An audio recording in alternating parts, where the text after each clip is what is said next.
Hello and welcome back to Seaside Garage. Remember last time with the princess?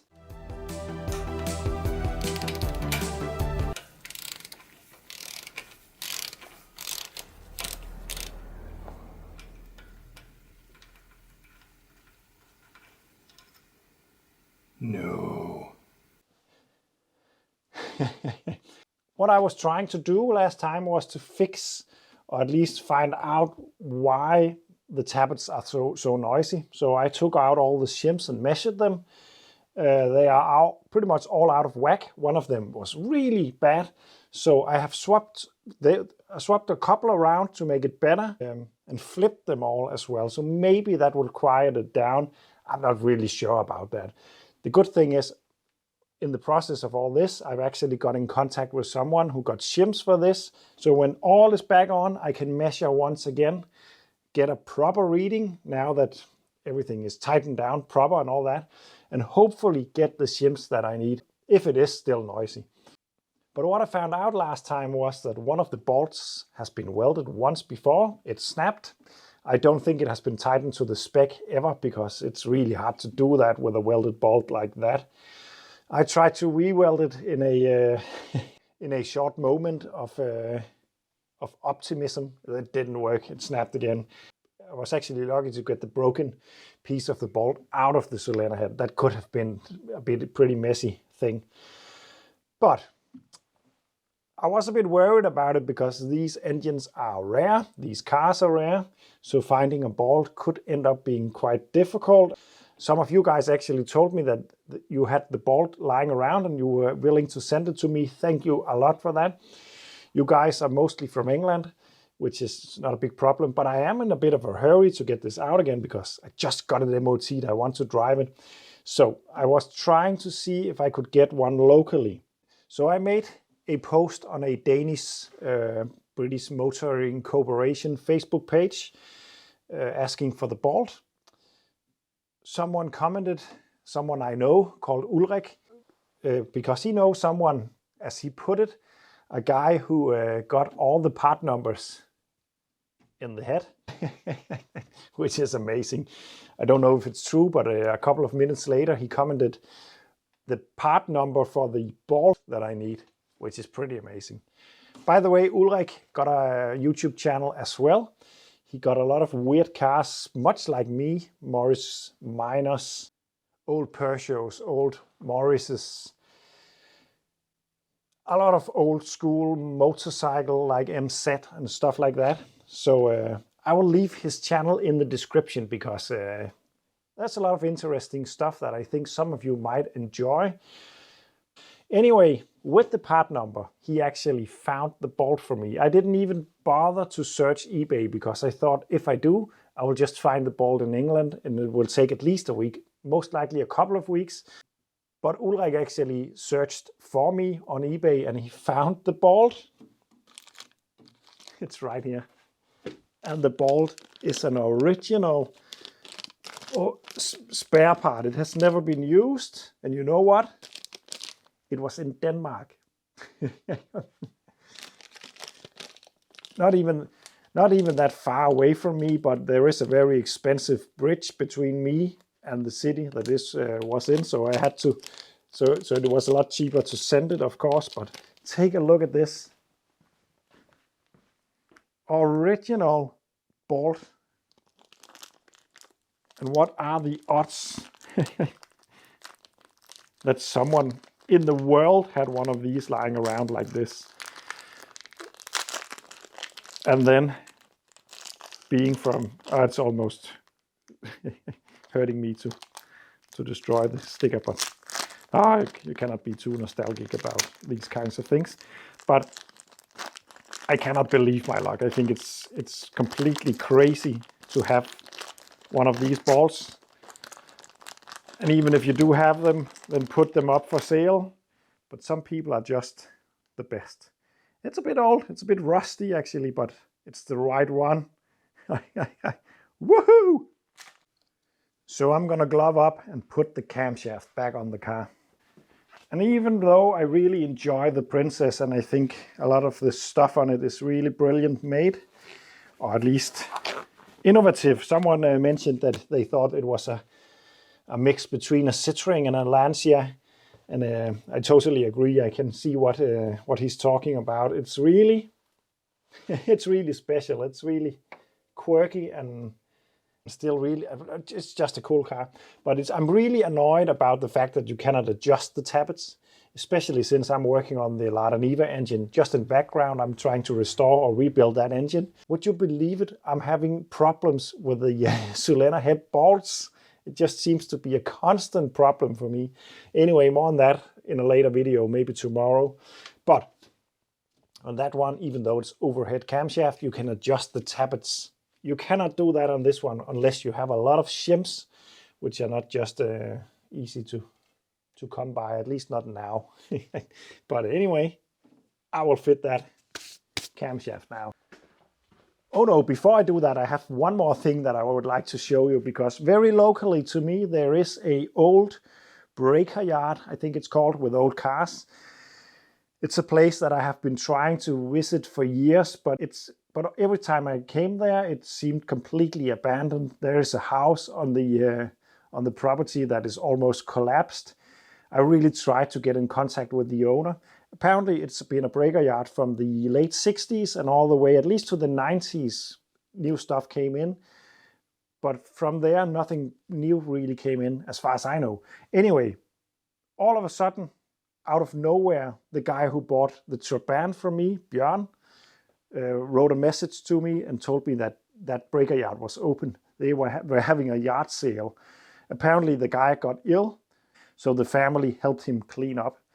And I have been walking around on that field for hours for the last few days, because it's an amazing place. If you follow me on Instagram, you will see I have put up some pictures of some really rare old cars that has been taken back by nature. And I don't know what it is. I think it's the combination of human art, the cars, the design and all that, and the nature working together pretty much in a fashion that's not really seen anywhere else, because the car is still there, but it's just consumed by the nature, which is still consumed by the car. So it's such an eerie and lovely thing to see. I know it's a bit of a mess, but really, I am really enjoying to see stuff like that. Anyway, what I was walking around to try to find, because I was a bit desperate, and it was fun, because all around you would see engine cylinder heads sticking out of the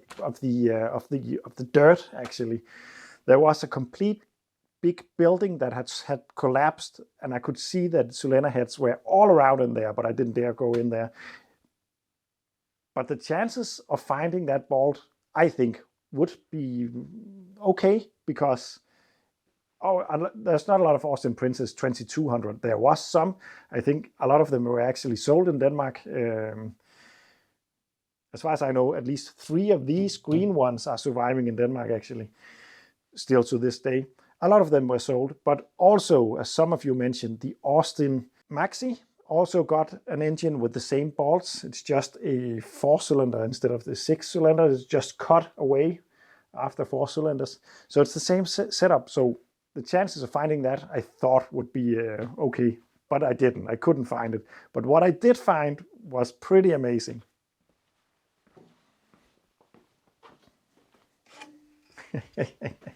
Because this car is missing one emblem. And I found this.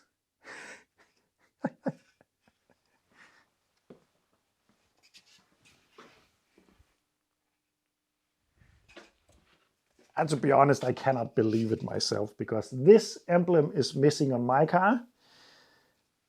Then I found this. It's in a bit of a state, but it can be cleaned up and the dents can be pulled out and all that. But would you believe it, to find this one with the right engine and with the right addition? It's pretty amazing, in my opinion. This sticker I got a spare of in the trunk of the car. Maybe even this one, but this one is lost. The guy I bought the Princess from told me he had this, but he couldn't find it. And he really tried to find it. But then this one just came out of the ground. I It felt special. Anyway, it's the camshaft. I need to put the camshaft on. Enough with all the talking.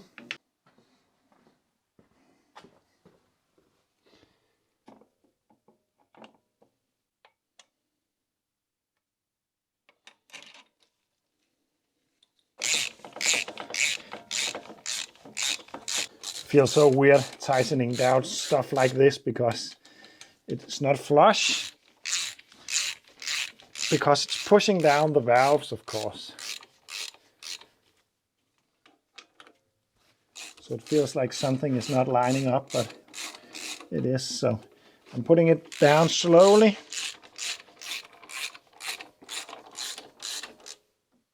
And in a diagonal fashion.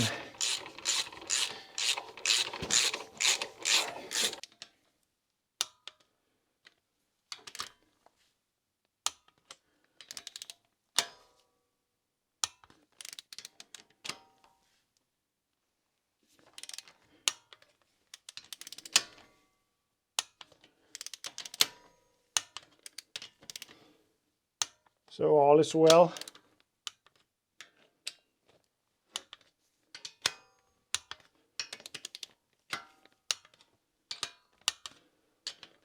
Whew. Nice.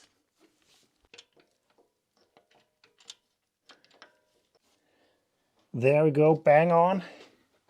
And then retension the chain tensioner. And that's difficult to show because it's so hard to reach down there. But I need to turn it anti-clockwise.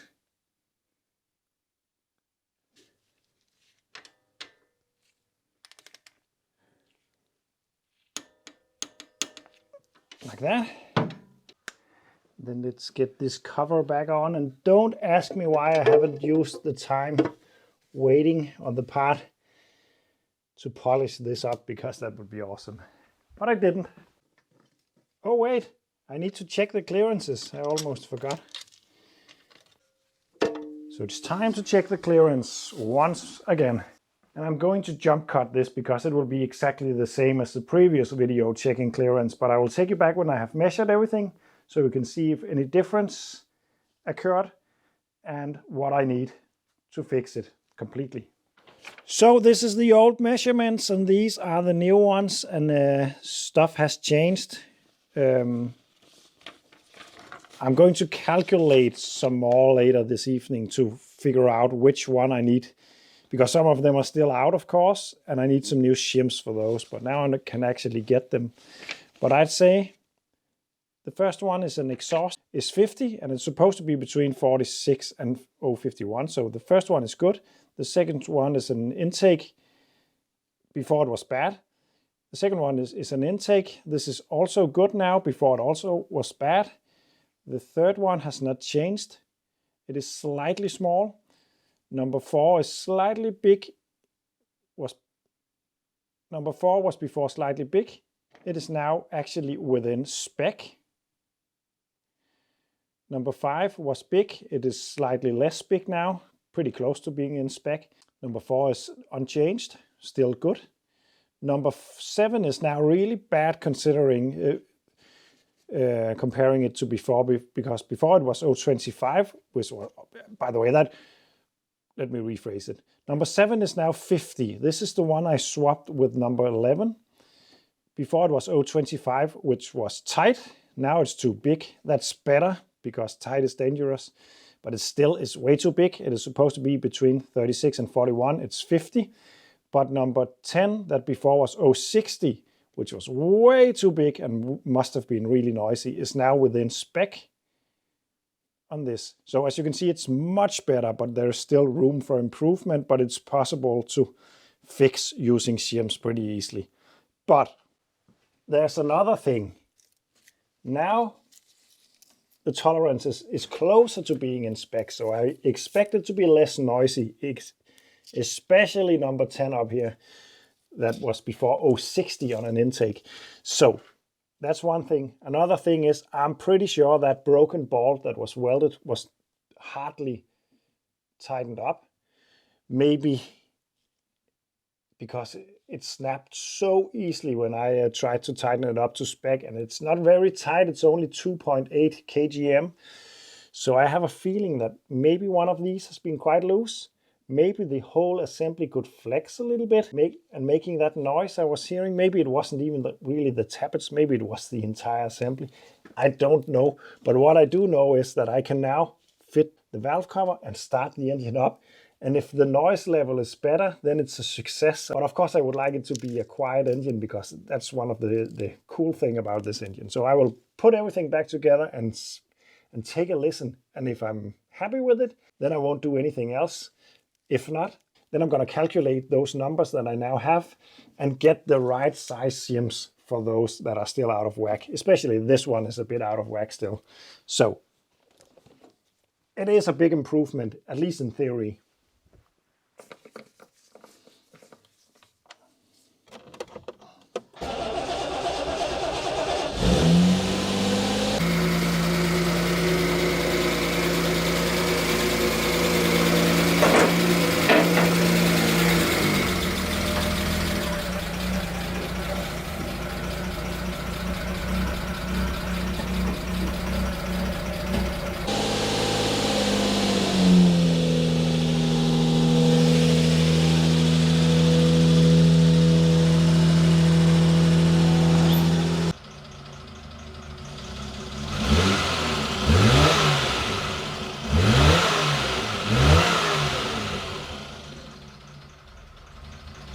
I'm back from a small test trip, and the engine is now hot, and maybe you could hear it. It has improved a lot. It's really improved. There is still at least one, maybe two tappets that are slightly noisy, one more than the other one, but it's really a big improvement. So I'm going to calculate a bit on my measurements, so I know which shims that I need to make it perfect, because I would like that. But this is a big improvement. I need to fix the heater matrix also, because it's not working at the moment. It's bone cold in there, but it doesn't appear to be from a airlock in the system. So something else is wrong.